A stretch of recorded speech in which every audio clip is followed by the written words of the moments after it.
SCMA ini sahamnya sebagian besar dimiliki oleh EMTK ya sekitar 61% dan saham publiknya sekitar 25%.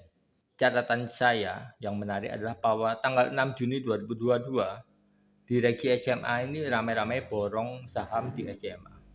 Kita perlu tahu bahwa tanggal 21 Februari anak perusahaan SMA yaitu video.com. Video.com itu kalau kalian ini adalah YouTube versi Indonesia ya. Kalau kalian lihat. Halo guys, jumpa lagi dengan saya Gunawan WST. Kali ini kita akan bahas mengenai saham SCMA.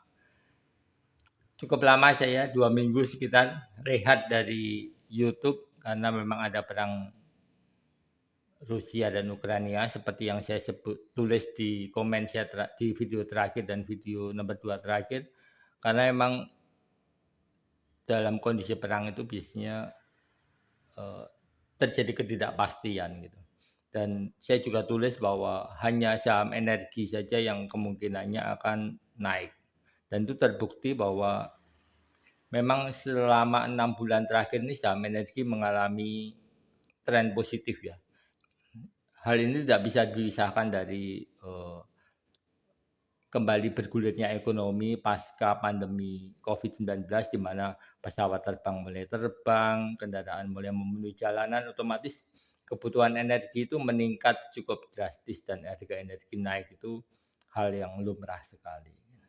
Apalagi sekarang ada perang Rusia lawan Ukraina, di mana untuk menjalankan pesawat-pesawat terbang, alat mesin-mesin perang itu juga perlu energi yang tinggi. Di samping itu juga ada kekhawatiran Rusia akan mengembargo gasnya ke Eropa Barat.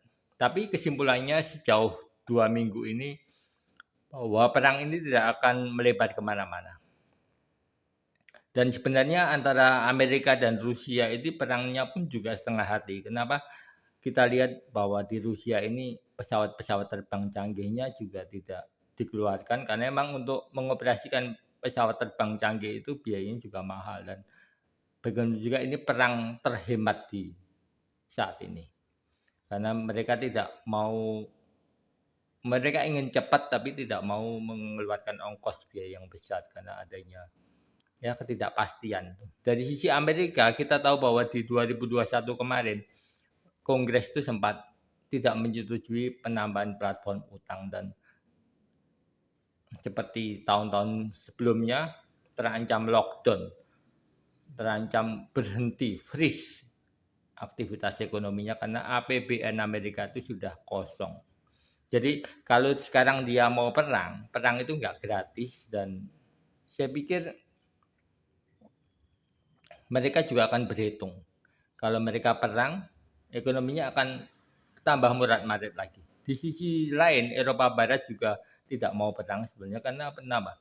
Ketika harga energinya naik, itu akan bisa menimbulkan krisis ekonomi jilid 3 di Eropa. Karena kita tahu bahwa sebelumnya ada krisis Yunani yang memporak-porandakan ekonomi Uni Eropa dan sekarang krisis Rusia ini mereka akan belajar dan tidak mau lagi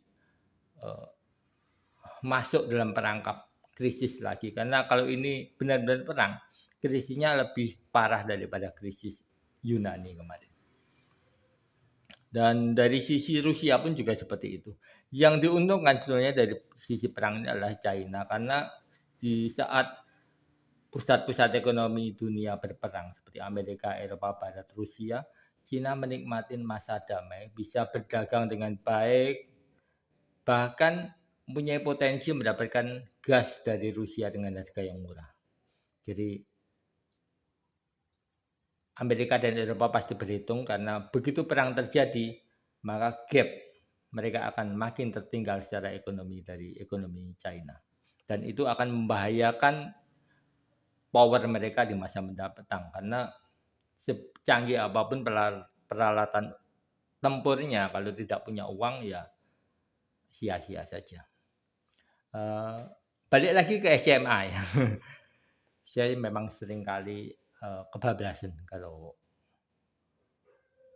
berkomentar tentang Rusia ini karena memang semangat sekali seperti kalian-kalian, semangat sekali melihat perang Rusia dan Ukraina. Tapi seperti kesimpulan saya yang tadi, bahwa perang ini tidak akan kemana-mana, tidak akan mencapai klimaksnya, dan tidak akan menjadi perang dunia ketiga. Karena semua orang realistis, semua orang berhitung bahwa perang ini tidak akan menguntungkan. Dan mereka juga tidak punya uang gitu untuk perang, karena perang itu tidak akan pernah ada yang gratis. Tentang SCMA. SCMA ini sahamnya sebagian besar dimiliki oleh EMTK ya sekitar 61% dan saham publiknya sekitar 25%. Bisnis utamanya adalah rumah produksi film-film yang ada di televisi itu. Kemudian SCTV dan yang ketiga baru Indosiar. Jadi bisnisnya emang bisnis hiburan, dan yang menjadi catatan saya yang menarik adalah bahwa tanggal 6 Juni 2022 Direksi SMA ini ramai-ramai borong saham di SMA. Kejadian seperti ini, manajemen borong saham itu sudah berkali-kali terjadi, dan biasanya dampaknya memang bagus. Karena bagaimana juga ini bisa dilihat dari perspektif inside trading gitu ya. Jadi mereka tahu dalemannya gitu. Ini seperti halnya buyback saham lah, tapi bukan korporasinya yang melakukannya. Kemudian kalau kita lihat harga saham sekarang, dari harga saham waktu ramai-ramai borong itu memang turun. Itu menurut saya hal yang wajar, tapi kita perlu tahu bahwa tanggal 21 Februari anak perusahaan SMA yaitu video.com. Video.com itu kalau kalian, ini adalah YouTube versi Indonesia ya. Kalau kalian lihat punya aplikasinya, ya mirip-mirip YouTube lah. Ini penampakannya di sini ya. Jadi video ini cukup bagus, aplikasi ini cukup bagus, dan mereka mendapat pembiayaan eksternal sebesar 150 juta US dollar dari Avianete Equity Partner. Sebelumnya saham SMA itu sebesar 99,99%, sekarang terdilusi menjadi 83,33%. Ini adalah kabar baik karena ada masuknya partner baru ini akan tentu menambah jaringan bisnisnya, menambah pendanaan dan sebagainya. Dan kabar baiknya juga bahwa video.com ini masuk menjadi unicorn baru di Indonesia dengan kapitalisasi pasar 11-12 sebesar 12,87 triliun rupiah. Oke, itu adalah sentimen pasarnya, perspektif dari sisi rumor pasar. Yang kita akan lihat juga adalah kinerja keuangannya. Secara kinerja sebetulnya perusahaan ini cukup bagus. Aset turnover-nya di sekitar angka 20% sampai 22%. Ini cukup tinggi, dan net profit margin-nya juga cukup tinggi, ada di sekitar 15 sampai 25%. Jadi rata-rata di sekitar di atas 20%. Jadi secara kinerja profit margin-nya juga bagus, dan dari sisi permodalannya ekuitasnya naik terus sebagai konsekuensi dari akumulasi profit yang ditahan. Dan ini menunjukkan bahwa perusahaan ini makin kokoh secara pendanaannya, dan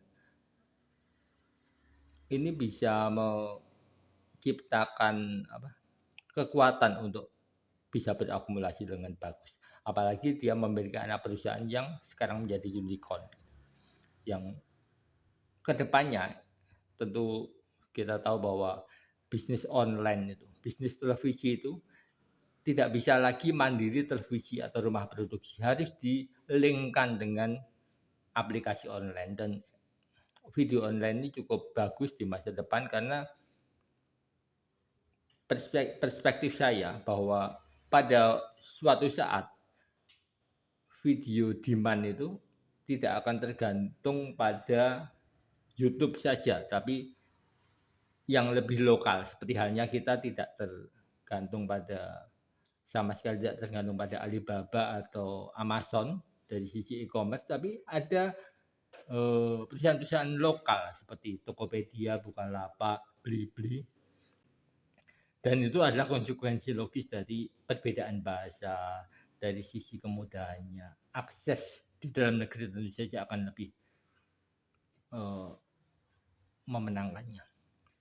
Oke, dari sisi Facebook value ada di harga 4,1. Ini sebetulnya tidak terlalu tinggi tapi juga tidak terlalu rendah. Jadi masih berpotensi untuk naik terus. Kemudian kapitalisasi pasarnya cukup tinggi di 18 triliun. Ini menunjukkan bahwa saham ini menjanjikan. Rekomendasi saya buy saat ini di harga 250 itu cukup masuk akal, dan apabila saham ini turun di bawah 200, saya pikir itu adalah sinyal, false signal untuk kita bisa masuk lebih kuat lagi. Jadi rekomendasi saya ini bukan untuk 1-2 hari ya, untuk pegang SCFM ini mungkin sekitar 6 sampai 6 bulan sampai 1 tahun, dan target harganya sekitar 500 sampai 600. Cukup worthy untuk saham seperti ini. 100% dalam jangka waktu 6 bulan. Itu ya nggak rugi-rugi amat.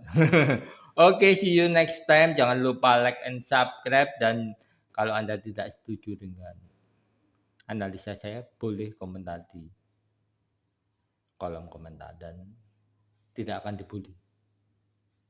See you next time.